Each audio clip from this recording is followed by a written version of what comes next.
তো ফ্রাইডে রাত মানেই হচ্ছে বাইরে ঘোরাফেরা খানাপিনা করা। চলে গিয়েছিলাম হচ্ছে ইন্ডিয়ান একটা রেস্টুরেন্টে। তো ইন্ডিয়ান রেস্টুরেন্টে আমার কাছে চিকেন 65 বিরিয়ানিটাই খুব বেশি ভালো লাগে। ফ্রাইড রাইসটা মোটামুটি অ্যাভারেজ আর কি, ওরকম আমার কাছে ভালো লাগে না। আর আমি কেন জানি মানে বিরিয়ানিটা খেতেই বেশি পছন্দ করি। আর এখানে বিরিয়ানি টিরিয়ানি খেয়ে তারপর হচ্ছে আমরা একটু সিটিতে ঘোরাফেরা করছিলাম। যেহেতু ক্রিসমাস চলে এসেছে, খুব সুন্দর করে সাজানো হয়েছে রেস্টুরেন্টটাকে, এবং বাহিরেও খুব সুন্দর করে সাজানো হয়েছে। এরপর আমরা কিংস স্পিনে চলে গেলাম।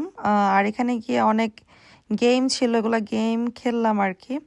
কিছু গেম খেললাম মন ভালো করার জন্য। এরপর চলে গিয়েছিলাম নেক্সট দিনে হচ্ছে গ্রোসারি করতে, বাজারে গিয়েছিলাম এশিয়ান মার্কেটে।